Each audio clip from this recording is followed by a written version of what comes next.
कहानी की शुरुआत होती है बेकेट नाम के एक आदमी से जो अपनी पत्नी अप्रैल के साथ ग्रीस घूमने आया था। वो दोनों एक दूसरे से बेहद प्यार करते थे और यहाँ उन्होंने साथ में कई खूबसूरत पल बिताए। फिर जब रात हुई तो वो एक घर की ओर निकल पड़े जिसे उन्होंने किराए पर लिया था, लेकिन ये घर उस शहर से काफी दूर था। इसलिए उन्होंने फैसला किया कि वो दोनों बारी बारी से गाड़ी चलाएंगे। लेकिन थोड़ा दूर जाते ही रास्ते में अप्रैल की आंख लग गई। खैर बेकेट गाड़ी चलाता रहा, लेकिन कुछ ही देर में वो भी सो गया और तभी उनकी गाड़ी सड़क से हटकर एक गहरी खाई में जा गिरी। उनकी गाड़ी जोर जोर से पलटती हुई नीचे बने एक घर से जा टकराई। उस वक्त इस घर में एक औरत और एक बच्चा मौजूद था। खुशकिस्मती से बेकेट ने सीट बेल्ट लगा रखी थी, इसलिए इस हादसे में उसे थोड़ी बहुत चोट ही लगी। लेकिन इस दुर्घटना में उसकी पत्नी अप्रैल की मौके पर ही मौत हो गई। जब बेकेट ने अप्रैल को देखा तो वो ये सदमा बर्दाश्त नहीं कर सका और वहीं बेहोश होकर गिर गया। इसके बाद जब उसकी आंख खुली तो उसने खुद को एक हॉस्पिटल में पाया। डॉक्टर्स ने उसे बताया कि उसकी पत्नी की मौत हो गई है और फिर उसे पूछताछ के लिए पुलिस स्टेशन ले जाया गया। बेकेट ने पुलिस को बताया कि जहां उसकी गाड़ी का एक्सीडेंट हुआ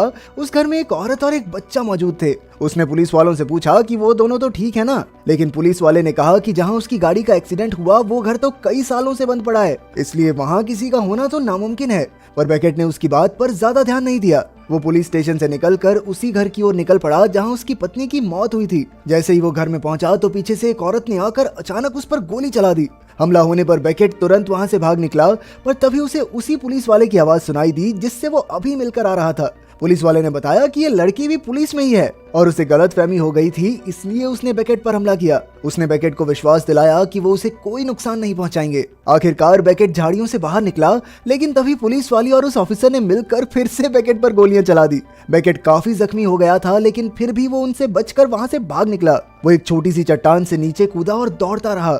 उसे कोई अंदाजा नहीं था कि आखिर ये पुलिस वाले और ये लड़की उसकी जान क्यों लेना चाहते हैं। खैर दौड़ते दौड़ते उसे एक ट्रक दिखाई दिया और बेकेट ने उसी में छिपकर रात गुजारी। फिर अगली सुबह कुछ आदमियों ने उसे ट्रक में देखा और उससे बातचीत करने लगे। उसकी दुख भरी कहानी सुनकर उनमें से एक आदमी बेकेट को अपने घर ले आया। उसने बेकेट के जख्मों पर मरहम लगाई और फिर वो उसे फोन देकर किसी अपने को बुलाने के लिए कहने ही वाला था कि तभी अचानक उसके घर पर पुलिस आ गई, क्योंकि वो उस आदमी से बेकेट के बारे में पूछताछ करना चाहते थे। उस आदमी ने पुलिस से कहा भी कि उसने बेकेट जैसे किसी आदमी को नहीं देखा, लेकिन पुलिस वाला फिर भी जबरदस्ती उसके घर की तलाशी लेने के लिए अंदर घुस आया। लेकिन वहाँ उसे बेकेट मिला नहीं, क्योंकि वो ऐन वक्त पर खिड़की से कूदकर भाग निकला। भागते भागते उसे कुछ लोग दिखाई दिए जो अंग्रेजी में बात कर रहे थे। बेकेट ने उनसे मदद मांगी और कहा कि वो यूएस एम्बेसी से बात करना चाहता है। फिर उन लोगों ने बेकेट को अपना फोन दिया और बेकेट ने एम्बेसी को फोन करके बताया कि कुछ पुलिस वाले उसे जान से मारना चाहते हैं। तब एम्बेसी वालों ने कहा कि वो उसकी मदद जरूर करेंगे, लेकिन उस तक पहुंचने में उन्हें एक दिन का वक्त तो लगेगा।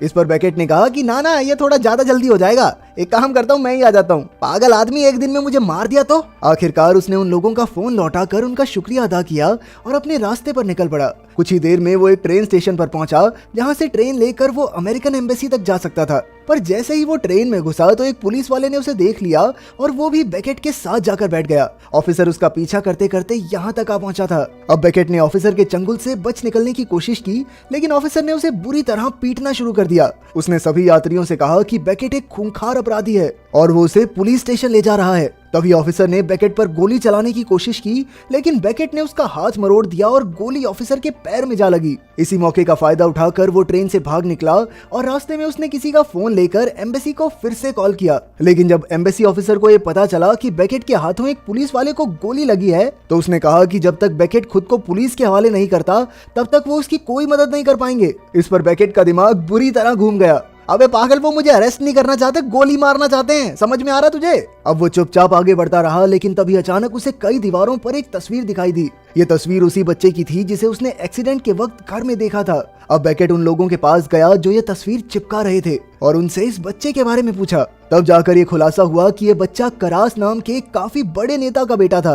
करास इस बार राष्ट्रपति के इलेक्शंस लड़ने वाला था, इसलिए विरोधी पार्टी उसके बेटे डीमोस को अगवा करके करास पर दबाव बनाने की कोशिश कर रही थी कि वो अपना नाम वापस ले ले। ये सब सुनकर बेकेट को समझ आया कि पुलिस उसे इसलिए मारना चाहती थी क्योंकि उसने डीमोस को देख लिया था। लेकिन बेकेट ने उन लोगों को सच बता दिया कि उसने एक घर में इस बच्चे को देखा था। फिर उसने इन लोगों से अमेरिकन एम्बेसी तक पहुंचने के लिए मदद मांगी, लेकिन जैसे ही वो उनके साथ गाड़ी में बैठने लगा तो उसकी नजर उसी पुलिस वाली पर पड़ी जो उसे ढूंढते हुए यहाँ तक आ पहुंची थी। अब बेकेट तुरंत गाड़ी के ट्रंक में छिप गया और जब पुलिस वाली उन लोगों से पूछताछ करने आई तो उन्होंने झूठ कह दिया कि हाँ दीदी, ऐसा आदमी तो वहाँ गया उस तरफ। आखिरकार पुलिस वाली के जाने के बाद वो भी वहाँ से निकल गए और बाद में उन्होंने बेकेट को ट्रंक से बाहर निकाला। उन्होंने उसे बताया कि वो लोग करास की ही रैली में हिस्सा लेने जा रहे हैं, क्योंकि उनके मुताबिक अब करास ही ग्रीस को बचा सकता है। फिर थोड़ी दूर जाते ही उन्होंने देखा कि सड़क पर गाड़ियों का जाम लगा हुआ था और पुलिस वाले सभी गाड़ियों की तलाशी ले रहे थे, लेकिन पुलिस के आने से पहले ही बेकेट गाड़ी से निकलकर 9-11 हो गया। इसके बाद वो चलते चलते ट्रेन स्टेशन तक पहुंचा और मेट्रो में बैठकर एम्बेसी की ओर निकल पड़ा। लेकिन जैसे ही वो ट्रेन से उतरा तो उसके चारों ओर पुलिस ही पुलिस मौजूद थी। अब बेकेट ने चुपके से वहां से निकलने की कोशिश की, लेकिन एक अंडरकवर पुलिस वाले ने उसे सीढ़ियों पर ही धर दबोचा। उस पुलिस वाले ने बेकेट के शरीर में कई बार चाकू घोंपा, लेकिन बेकेट जैसे तैसे उसके चंगुल से बचकर भाग निकला। तभी रास्ते में कुछ लोगों ने उसे जख्मी हालत में देखा तो उन्होंने बेकेट की मदद की और उसे अमेरिकन एम्बेसी तक ले आए।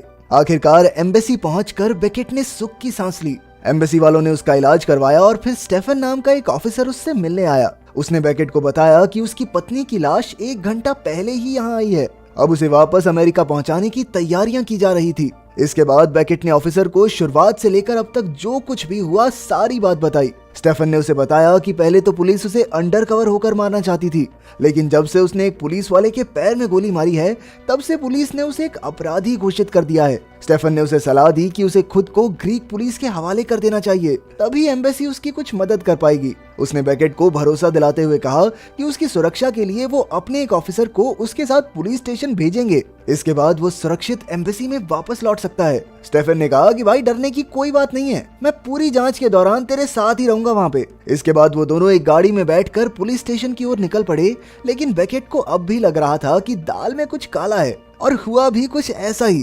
कुछ समय बाद स्टेफन ने एक डिवाइस के जरिए बेकेट को बिजली के झटके देने की कोशिश की, लेकिन बेकेट ने बखूबी अपना बचाव किया। तभी उनकी गाड़ी की एक ट्रक से टक्कर हो गई और बेकेट अपनी जान बचाकर वहां से भाग निकला। वो बस दौड़ता ही रहा और उसे कुछ समझ नहीं आ रहा था कि उसे कहां जाना चाहिए, पर तभी उसे उन गाड़ी वाले लोगों की बात याद आई। अब बेकेट उसी रैली में पहुंच गया जहां वो लोग जा रहे थे। उसने उन्हें ढूंढकर उनसे मदद भी मांगी। उसने बताया कि पुलिस से लेकर एम्बेसी तक सब लोग उसकी जान लेना चाहते हैं, कोई भी उसकी मदद करने को तैयार नहीं। फिर कुछ ही पलों में स्टेफन पुलिस के साथ यहाँ भी पहुंच गया, लेकिन इन लोगों ने बड़ी चालाकी से बेकेट को पीछे के रास्ते से भगा दिया। स्टेफन फिर भी उनका पीछा करता रहा, पर तब तक तो बेकेट रैली की भीड़ में खो चुका था। उसने देखा कि रैली में करास भी मौजूद था। इसके बाद वो एक बड़े से मॉल की बेसमेंट में जाकर छिप गया, लेकिन स्टेफन ने उसे यहाँ भी ढूंढ निकाला।